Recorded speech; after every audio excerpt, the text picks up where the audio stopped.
Unit respiration. पहले जान ले कि रेस्पिरेशन होता क्या है। Respiration is the biochemical process in which food, especially glucose, is break down to release energy. The process by which food break down, the process by which food which is break down to release energy, that is called respiration. Food plus oxygen forms energy. अब energy में चाहिए क्यों? Body में जितने function करने होते हैं हर एक सेल को एनर्जी चाहिए ताकि वो फंक्शन कर सके। एनर्जी जो रिलीज होती है वो रिलीज होती है इन the form of ATP. Energy release in the form of ATP, full form is adenosine triphosphate, ATP. सवाल भाई कि हमें एनर्जी की जरूरत ही क्यों है? To growth and development, movement for running, walking and playing football as well as soccer and different kind of things. Third function is that repair of damaged cells, transportation of substances, reproduction, maintaining body temperature, performing life processes, etc. etc. Energy is essential for all living activities. जितने भी हम function करते हैं उन सभी फंक्शनों करने के लिए हमें energy, while walking, saying anything, body temperature, regulating temperature, breathing, respiration and etc. etc. etc. हर चीज को फंक्शन करने के लिए हमें एनर्जी चाहिए। एक सबसे इंपॉर्टेंट क्वेश्चन यही है पेपर के पर्सपेक्टिव से भी, differentiate between breathing and respiration. Most of the बच्चे कंफ्यूज रहते हैं कि ब्रीदिंग और रेस्पिरेशन एक ही चीज है, but these are two different processes. Breathing is a physical process and respiration is a biochemical process. Breathing में एयर का इनहेलेशन और एक्सहेलेशन इंक्लूड होता है। इनहेलेशन मीन सांस को अंदर लेना, एक्सहेलेशन मीन सांस को और बॉडी से बाहर रिलीज इट आउट करना। रेस्पिरेशन में फिजिकल प्रोसेस नहीं होता, बायोकेमिकल प्रोसेस। इसमें कुछ एक प्रोडक्ट बनेगा। It involves break down of glucose in the form of energy और एटीपी। और breathing it occurs in respiratory organs, ये रेस्पिरेटरी ऑर्गन्स में होता है, लेकिन रेस्पिरेशन जो है वो सेल्स में होता है। इंपॉर्टेंट है, रेस्पिरेशन कहाँ होता है? सेल्स में।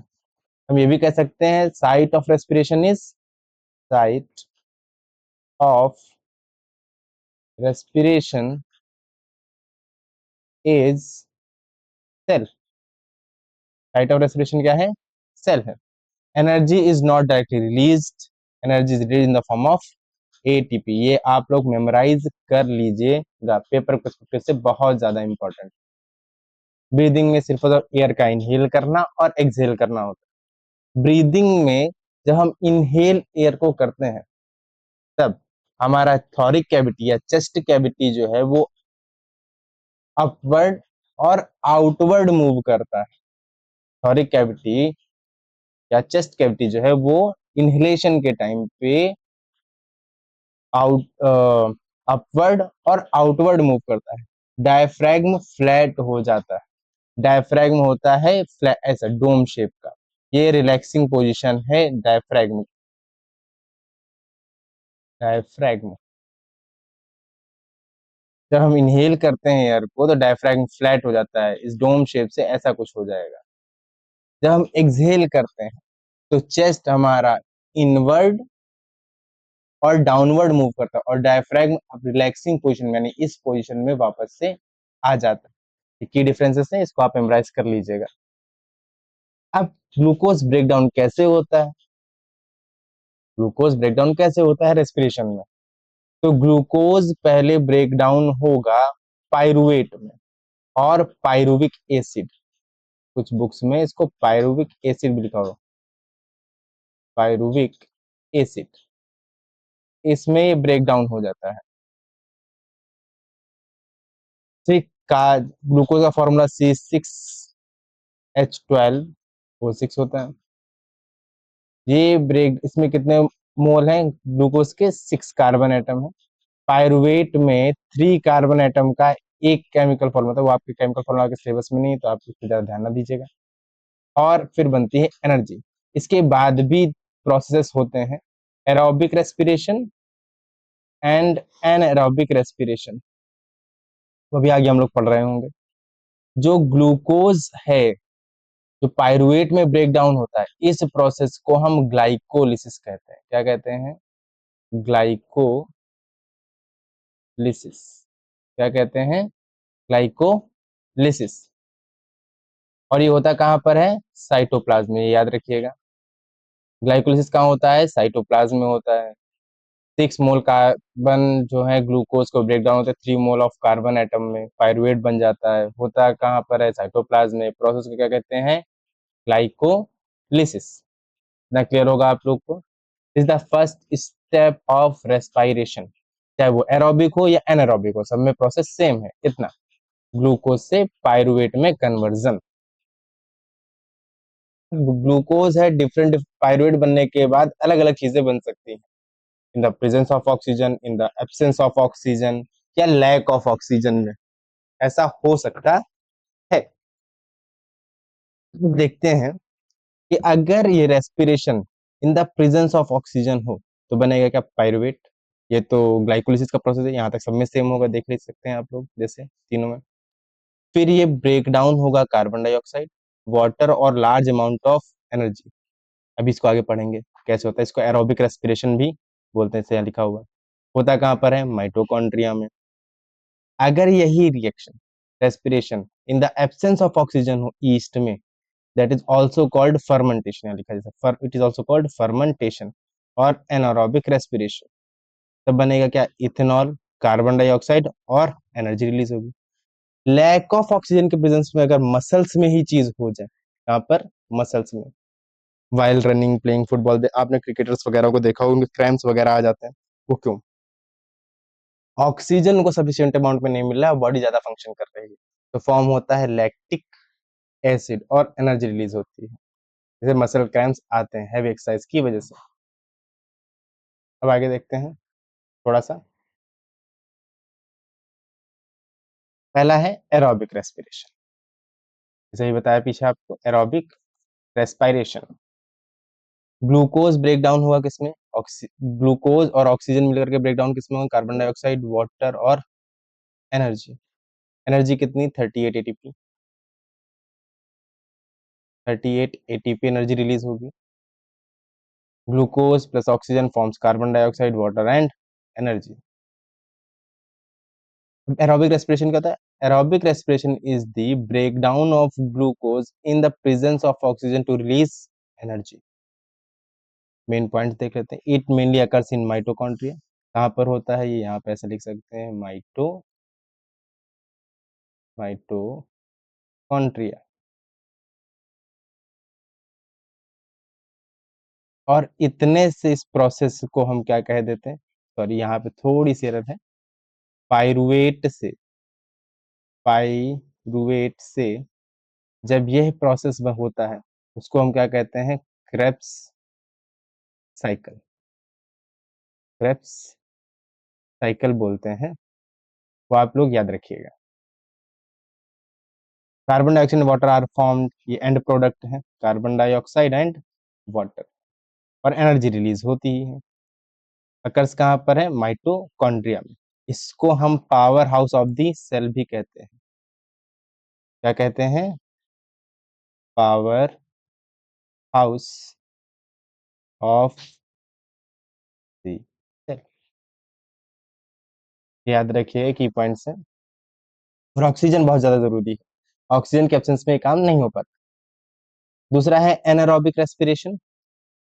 एनारोबिक रेस्पिरेशन डेफिनेशन पहले पढ़ लेते हैं। Anaerobic respiration is the break down of glucose in the absence of oxygen to release energy. Glucose किसमें ब्रेक डाउन हो जाएगा? इथेनॉल में, कार्बन डाइऑक्साइड और एनर्जी। ये ईस्ट में होता है। कहाँ पर होता है? ईस्ट में। इसे इसको क्या कहते हैं? Fermentation. It is also called fermentation. Fermentation के लिए यूज होता है, जैसे ब्रेड बनाने के लिए, वाइन्स, अल्कोहल बनाने के लिए यूज किया जाता है। एनर्जी कितनी रिलीज होती है? 2 एटीपी। कितनी एनर्जी रिलीज होती है?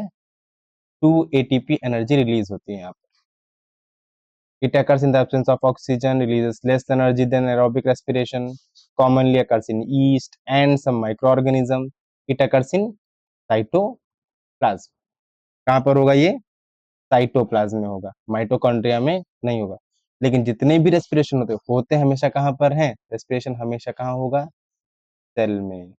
अब ये सेल के हिस्से हैं, cytoplasm, mitochondria etcetera etcetera. Oxygen इसके लिए रिक्वायर्ड नहीं होती है। ठीक है, मैं क्लियर होगा होपफुली आप लोग को। एक पॉइंट, ये क्वेश्चन आपने नोट डाउन कर लीजिएगा, मेमोराइज कर लीजिएगा, डिफरेंसेस बहुत पूछे जाते हैं पेपरों में। क्वेश्चन है, what differentiate between aerobic respiration and anaerobic respiration. पहले देखते हैं ऑक्सीजन रिक्वायर है या नहीं है। तो एरोबिक रेस्पिरेशन में ऑक्सीजन रिक्वायर्ड होती है और एनारोबिक में ऑक्सीजन रिक्वायर नहीं होती, इन द एब्सेंस ऑफ ऑक्सीजन होगा। ग्लूकोज कंप्लीटली ब्रेक डाउन हो जाता है एरोबिक रेस्पिरेशन में, एनारोबिक में कंप्लीटली ब्रेक डाउन नहीं होगा। इसमें 38 एटीपी एनर्जी रिलीज होगी और एनारोबिक में 2 एटीपी। इन कंपैरिजन में बात की जाए तो एनारोबिक में लेस एनर्जी रिलीज होगी और एरोबिक में more energy release. End product क्या होंगे? Carbon dioxide and water. Anaerobic में क्या होगा? इथेनॉल, कार्बन डाइऑक्साइड और लैक्टिक एसिड। ये होता है मसल्स में in the absence of oxygen और लेस सप्लाई ऑफ ऑक्सीजन में। साइट क्या है? Site of aerobic respiration is mitochondria और site of anaerobic respiration is cytoplasm. Common examples जैसे most plants and animals. Anaerobic को कहाँ कहाँ होता है? ईस्ट में होता है, बैक्टीरिया में हो सकता है, मसल सेल्स में होता है during heavy exercise. Aerobic respiration gives more energy while anaerobic respiration gives less energy. ये और की डिफरेंस है, इसको तो जरूर मेंशन करिएगा। अगर मसल्स में रेस्पिरेशन हो रहा है तो कैसे लैक्टिक एसिड बनता है? During heavy exercise muscle cells में not receive enough oxygen, that is why lactic acid formed and it is accumulated in the muscles, that is why it causes severe pain at that point of the muscle. It may cause temporary muscle cramps and fatigue. Normal oxygen supply later helps remove the lactic acid. अगर cramps कहीं आते हैं तो आप deep breath करिए तो ये थोड़ी देर के बाद नॉर्मलाइज हो जाएगा। अदरवाइज आइस पैक वगैरह लगा सकते हैं उस जगह पर। less supply of oxygen, lactic acid is falls and muscle cramp. This is a type of anaerobic respiration in muscles. Oxygen की सप्लाई तो है लेकिन बहुत कम अमाउंट में। आगे एटीपी को हम क्या कहते हैं? Energy currency of the cell. Energy currency of the cell. Energy release during the respiration it is stored in ATP के फॉर्म में स्टोर हो जाती है। It supplies energy of for different cellular activities. ATP is known as the energy currency of the cell. Question आज what is the energy currency of the cell? That is ATP, adenosine triphosphate. आता है आपको hopefully clear होगा। अब देख लेते हैं अगर यही चीज प्लांट्स में हो। प्लांट्स में अगर प्लांट्स की रूट को सफिशिएंट सप्लाई ऑफ ऑक्सीजन नहीं मिलती तो इथेनॉल बन जाता है, एक तरीके का अल्कोहल है, जिसकी वजह से रूट्स सही से ब्रीद इन या ब्रीद आउट नहीं कर पा रहे, मींस रेस्पिरेशन नहीं कर पाए, तो रूट्स खराब हो जाती है, स्पॉइल हो जाती है और प्लांट सूख जाता है। और इसमें एक्सचेंज ऑफ गैसेस कहाँ से होता है? स्टोमेटा के प्रोसेस से या लेंटिकल से। रूट में भी पोर्स होते हैं, वहां से भी हो सकता है। Leaves exchange gases through stomata, stems exchange gases through lenticles, roots take oxygen from air spaces present between the soil particles. Plants do not have specialized respiratory organs, क्योंकि respiratory organs नहीं होते। ह्यूमंस में होता है respiratory organ, जिसको हम सब जानते हैं लंग्स कहते हैं। क्या कहते हैं? लंग्स।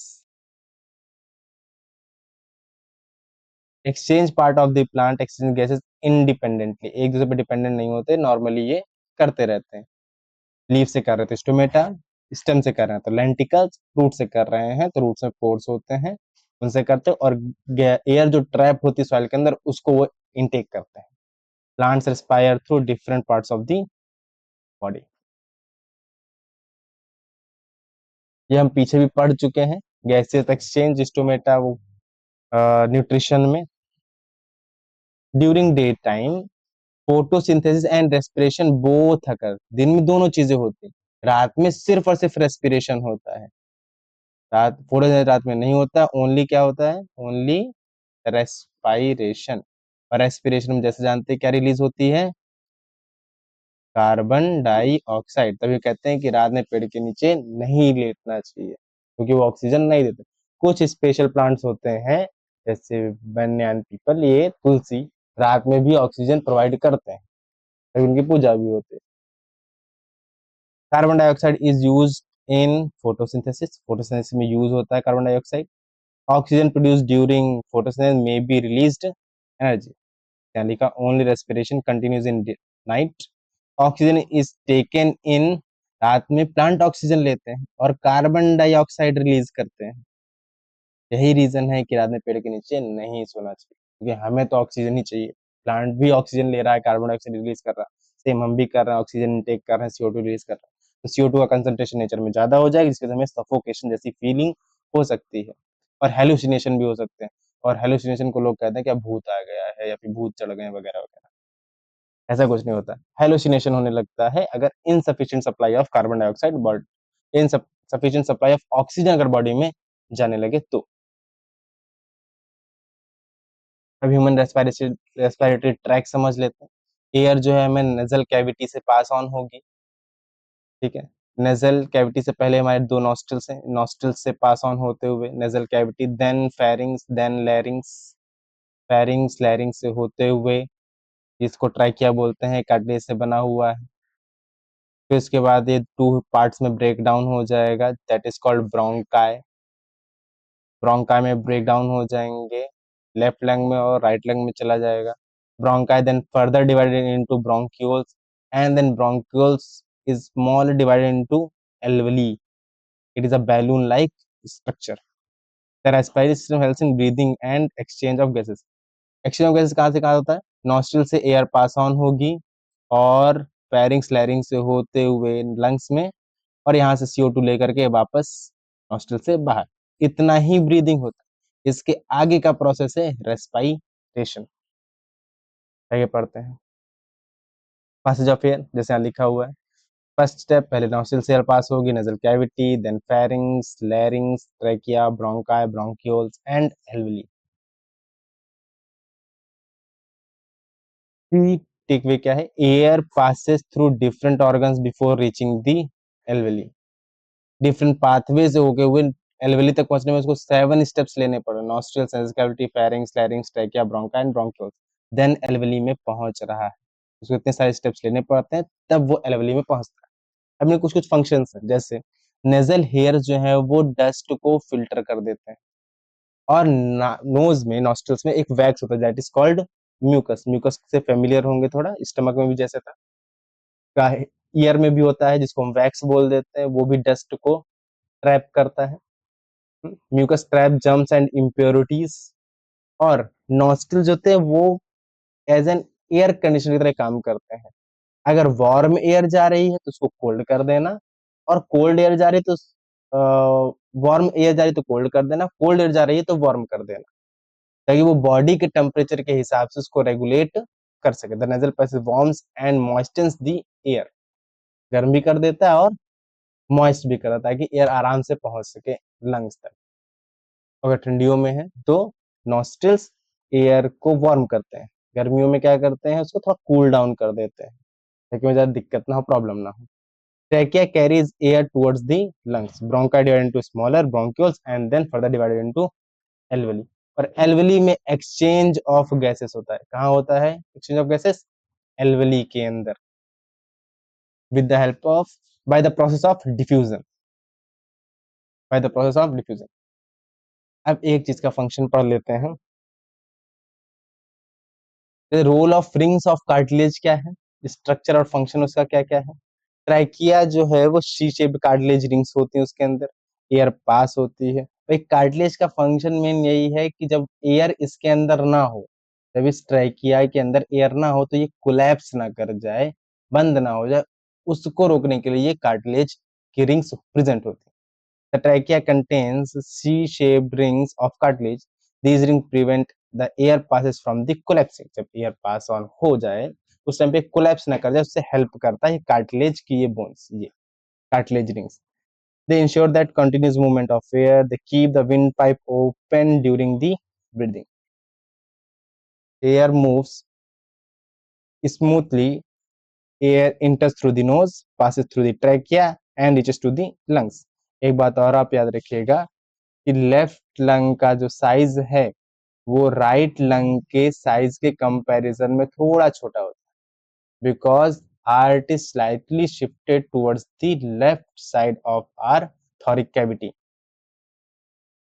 आगे देखते हैं। एक्सचेंज ऑफ गैसेस, जैसे बताया एल्वेली में ही गैसेस का एक्सचेंज होता है। जैसे यहाँ पे देखें, ये जो पाइप आपको दिख रहा है, जो आर्टरी वेन दिख रही है, ये आ कहाँ से रही है? हार्ट से। किस जगह से आ रही है? हार्ट से। अभी इसको हम आगे पढ़ेंगे ट्रांसपोर्टेशन के अंदर। हार्ट से आ रही, इसका नाम है pulmonary vein, sorry pulmonary artery. Pulmonary artery heart से आती है डीऑक्सीनेटेड ब्लड लेकर के, और यहाँ से पल्मोनरी एक वेन जाती है, पल्मो मीन्स होता है लंग्स, पल्मोनरी वेन्स जाती है जो ऑक्सीजनेटेड ब्लड को कैरी करती है। ऑक्सीजनेटेड कैसे हुआ? यहाँ पर ये जो ब्लड में कार्बन डाइऑक्साइड था वो एल्वेली ले लेता है और ऑक्सीजन दे देता है, ऑक्सीजन दे देता है। कैसे? ब्लड में प्रेजेंट होता है हीमोग्लोबिन, हीमोग्लोबिन, और हीमोग्लोबिन की एक प्रायोरिटी ऑर्डर है, वो सबसे पहले कंबाइन करना चाहता है कार्बन मोनोऑक्साइड को, फिर इसके बाद कंबाइन करना चाहता है का ऑक्सीजन को, तो कंबाइन किसको करना चाहता है? ऑक्सीजन को, और उसके बाद कार्बन डाइऑक्साइड। इसके बाद अभी कार्बन डाइऑक्साइड था एल पल्मोनरी आर्टरी के पास में। अब वो पल्मोनरी आर्टरी को दिख रहा है कि ऑक्सीजन हमें मिल सकता है, तो उसने CO2 दे दिया और ऑक्सीजन ले लिया। Then it carry forward to the whole part of the body. पहले ये हार्ट में जाएगा, फिर इसके बाद हार्ट सप्लाई कर देगा पूरे बॉडी में इस ऑक्सीजनेटेड ब्लड को। हम देख लेते हैं alveoli are tiny balloon like structure present at the ends of the bronchioles. Adaptation of alveoli क्या है? लार्ज सरफेस एरिया होता है ताकि एडेप्टेशन जल्दी हो सके, डिफ्यूजन जल्दी हो सके। बहुत थिन वॉल्स होती हैं डिफ्यूजन के लिए, हल्की वॉल रहेंगी तो और आसानी से हो पाएगा। Rich supply of blood capillaries, moist surface and short diffusion distance, बहुत कम डिस्टेंस होती है और तेजी से डिफ्यूजन हो सकता है ताकि ज्यादा टाइम ना लगे रेस्पिरेशन, सॉरी ऑक्सीजन को ट्रांसपोर्ट करने में एक पोजीशन से दूसरे पोजीशन में। कितना क्लियर होगा होपफुली आप सभी को। एक्सचेंज ऑफ गैस जैसे पीछे बताया भाई यहाँ पर है, देखिए जैसे थिन एल्वेलरी वॉल है, ब्लड कैपिलरीज आ रही हैं, ये ब्लड कैपिलरीज पहले आई कहाँ से होंगी? पल्मोनरी आर्टरी से, और इधर गई होंगी पल्मोनरी वेन से। इसमें कार्बन डाइऑक्साइड ज्यादा है, CO2 दे दिया, ऑक्सीजन ले लिया, ऑक्सीनेटेड ब्लड हो गया और डिफ्यूजन के प्रोसेस से, और ये ऑक्सीनेटेड ब्लड पहले कहाँ जाएगा? हार्ट में, पहले कहाँ जाएगा? हार्ट में, और फिर इसके बाद पूरी बॉडी में सप्लाई कर दिया जाएगा। Oxygen concentration is higher in the alveolar air, oxygen diffuses from the alveoli into blood, carbon dioxide concentration is higher in blood, carbon diffuses from blood into alveoli, gas exchange occurs by diffusion। और जैसे alveoli में आया, जब हम exhale कर देते हैं तो CO2 बॉडी से बाहर रिलीज आउट हो जाती है। अब आगे थोड़ा देखते हैं transportation of oxygen, how oxygen is carried from the lungs to body cells. Oxygen combines with haemoglobin present in the red blood cell, जैसे पीछे बताया है। hemoglobins forms oxyhemoglobin, oxy means oxygen, haemoglobin तो जानते हैं, और एक हीमोग्लोबिन में आयरन ज्यादा होता है। Blood transport oxygen from the lungs to all body cells, oxygen released in tissue where it concentration is low. इतना क्लियर होगा hopefully. Oxygen diffuses from alveoli into blood. Oxygen binds with hemoglobin, RBC to form oxyhemoglobin. Then it passes to the all the cells of the body, tissue or the cells of the body. Hopefully इतना clear है।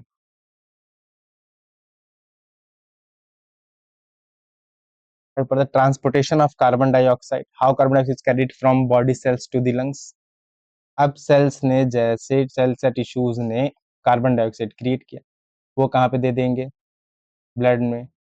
Blood से वो कहाँ पहुंचेगा? अभी पीछे देख के आए, CO2 दे देता है एल्वेली को लंग, और ऑक्सीजन ले लेता है एल्वेली, और एल्वेली कहाँ प्रेजेंट है? लंग्स में, और फिर लंग्स से नॉस्ट्रिल्स के थ्रू एक्सहेल कर दिया जाता है। यही इतना प्रोसेस है। होपफुली आप इसको पॉज करके एक बार पढ़ रीड कर लीजिएगा, तब देख लीजिएगा।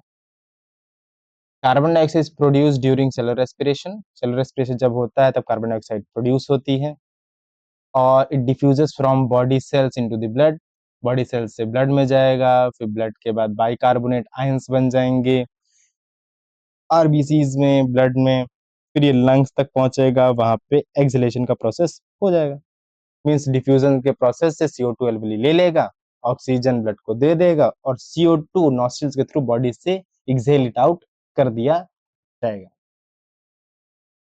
मैकेनिज्म ऑफ ब्रीदिंग जैसे पीछे बताया था, एक बार फिर से देख लेते हैं। How air enters the lungs, lungs में कैसे एयर एंटर करती है? Hips move upward and outward, diaphragm contracts and flat, that is diaphragm dome shape का होता है, डोम शेप का है। जब हम इनहेल करते हैं तो ये डोम शेप से ये फ्लैट हो जाता है, ऐसा कुछ होता है, फ्लैट हो जाता है। चेस्ट कैविटी का वॉल्यूम इंक्रीज कर जाता है ताकि उसके अंदर एयर फिल कर सक हो जाए। जब वॉल्यूम इंक्रीज करेगा, एक्सटर्नल प्रेशर ज्यादा होगा, इंटरनल प्रेशर कम होगा, जिसकी वजह से नॉस्ट्रिल से एयर लंग्स तक पहुंचती है। ये हायर क्लासेस में आप लोग पढ़ेंगे। Air pressure inside the lungs decreases, lungs के अंदर का एयर प्रेशर कम हो जाता है, बाहर का ज्यादा है।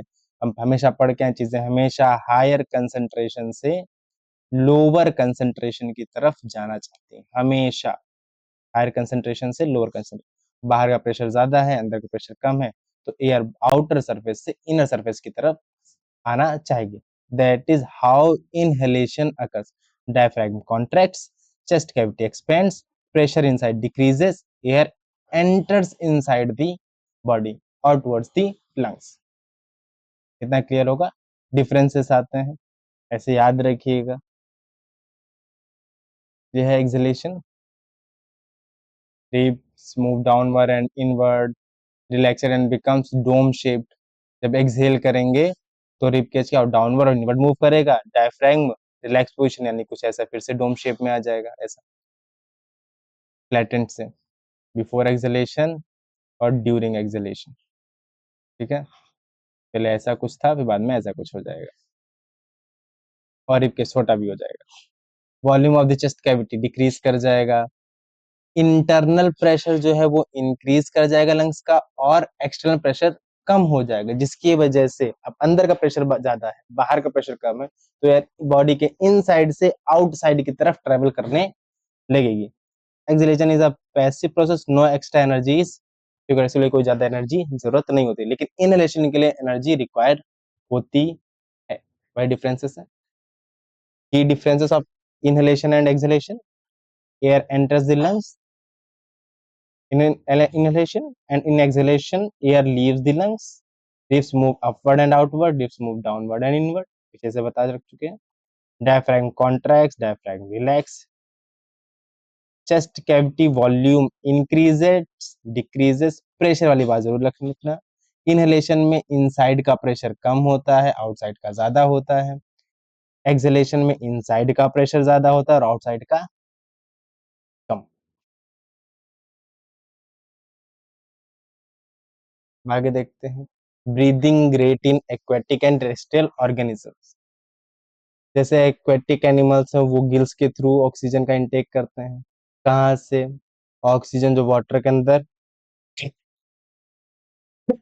सॉरी, जो ऑक्सीजन वाटर के अंदर डिसॉल्व होती है।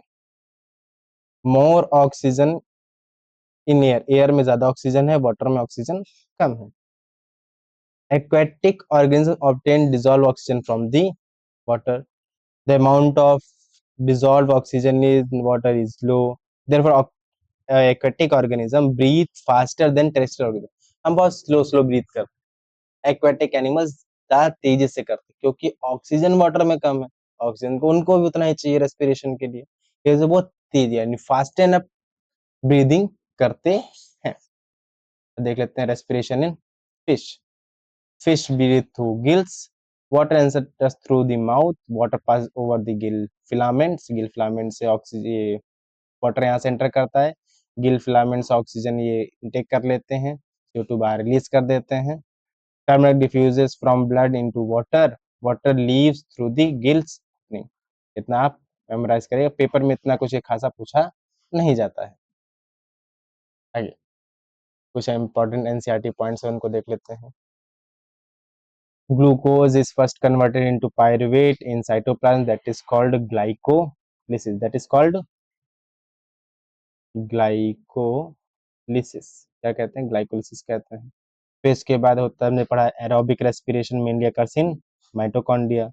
एनारोबिक रेस्पिरेशन में कम एनर्जी रिलीज होती है, ईस्ट में इथेनॉल प्रोड्यूस होता है और कार्बन डाइऑक्साइड निकलता है, एनर्जी भी निकलती है लेकिन 2 ATP। मसल्स में अगर एनारोबिक रेस्पिरेशन हो जाए या फिर इनसफिशिएंट सप्लाई ऑफ ऑक्सीजन हो, तब लैक्टिक एसिड फॉर्म्स होता है जो हमें क्रैम्प्स देता है।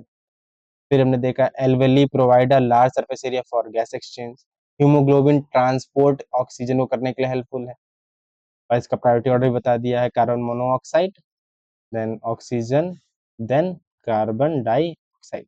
ये प्रोसेस याद रखिएगा, ये हीमोग्लोबिन का priority order. The diaphragm plays an important role in breathing, breathing में बहुत इंपॉर्टेंट रोल प्ले करता है, इसी की वजह से प्रेशर में चेंजेस आते हैं, तभी गैस इनहेल हो पाती है और एक्सहेल हो पाती है। एक्वेटिक एनिमल्स जो है फास्टर ब्रीदिंग करते हैं, क्योंकि जो गैस ऑक्सीजन डिजोल्व है वाटर में वो कम है। Plants respire through out the day and night, तो प्लांट दिन में भी और रात में भी रेस्पिरेशन करते हैं, लेकिन फोटोसिंथेसिस केवल दिन में करते हैं, रात में नहीं करते। ये कुछ कॉमन मिस्टेक्स हैं, उनको अवॉइड करिएगा। ब्रीदिंग और रेस्पिरेशन दोनों सेम नहीं है, जो स्टार्टिंग में बताया था। प्लांट्स ऑल्सो परफॉर्म रेस्पिरेशन, बहुत लोग होते हैं कि प्लांट्स रेस्पिरेशन नहीं करते हैं, प्लांट्स रेस्पिरेशन करते हैं। Respiration occurs during both and night, दोनों में होता है, लेकिन फोटोसिंथेसिस सिर्फ और सिर्फ दिन में होता है, रात में नहीं होता। Oxygen is transferred mainly by haemoglobin. Alveoli they are the main site of gas exchange, gas exchange कहाँ होती है? एल्वेली में होता है। रेस्पिरेशन कहाँ होता है? रेस्पिरेशन होगा सेल में, रेस्पिरेशन कहाँ होगा? सेल में, ये आप याद रखिएगा। Inhaled and exhaled air do not have the same composition. Inhaled air का जो कंपोजिशन होगा मींस O2, CO2 और N2 का, वो एक्सहेल में और इनहेल में सेम नहीं होगा, ये याद रखिएगा, दोनों में अलग अलग कंपोजिशन होता है। मसल्स क्रैम्स ड्यूरिंग एक्सरसाइज में occur due to lactic acid formation, इसकी रिएक्शन भी देख चुके हैं पीछे। कंप्लीट रेस्पिरेशन फ्लो चार्ट है, एक बार देख पढ़ लेते हैं। फूड या कार्बोहाइड्रेट, फैट्स और प्रोटीन जो है सब मिलकर पहले क्या बनाएंगे? ग्लूकोज। ग्लूकोज ब्रेक डाउन होगा पाइरुवेट में, that is called glycolysis, that is called glycolysis. फिर ये पाइरुवेट जो है वो 3 स्टेप्स में ब्रेक डाउन होगा with oxygen means aerobic respiration. Pyruvate break down into carbon dioxide, water and large amount of energy. होगा कहाँ? माइटोकॉन्ड्रिया में होगा। एनर्जी कितनी निकलेगी? 38 ATP। और इस साइकिल को क्या कह देंगे? क्रेब्स साइकिल, याद रखिए क्या कह देंगे? Krebs cycle. अगर ये ऑक्सीजन की एब्सेंस में हो, एनारोबिक रेस्पिरेशन हो, ईस्ट में हो तो पाइरुवेट ब्रेक डाउन होगा इथेनॉल में, कार्बन डाइऑक्साइड और लेस एनर्जी मींस 2 ATP। इन दो प्रोसेस में एरोबिक रेस्पिरेशन और ईस्ट में एनारोबिक रेस्पिरेशन दोनों में CO2 बनता है, लेकिन मसल्स में CO2 नहीं बनता, ये याद रखिएगा। इस प्रोसेस को हम फर्मेंटेशन भी कह देते हैं। अगर पाइरुवेट लैक्टिक एसिड में ब्रेक डाउन हो जाए, लेस एनर्जी हो, मसल्स में होता है ये, एनर्जी फिर से वही 2 ATP ही बनेगी, लेकिन इसमें CO2 रिलीज नहीं होगा। क्रैम्प्स आ जाते हैं, ठीक करने क्या है? आइस पैक्स लगा सकते हैं और डीप ब्रीद इन करें। Quick revision, respiration releases energy from food, makes energy. Aerobic respiration requires oxygen, anaerobic respiration को एनर्जी नहीं चाहिए। Alveoli exchange gases, ATP energy is currency of the cell, ATP is the currency of the cell, याद रखिएगा। Alveoli exchange gases and और gas exchange oxygen and carbon dioxide. Haemoglobin carries oxygen, priority order बता दिया, याद रखिएगा। Diaphragm help करता है inhalation and exhalation of gases में। कैसे वो पीछे बता चुके हैं। होपफुली इतना समझ में आया होगा। वीडियो पसंद आया तो like share and subscribe. Thanks for watching.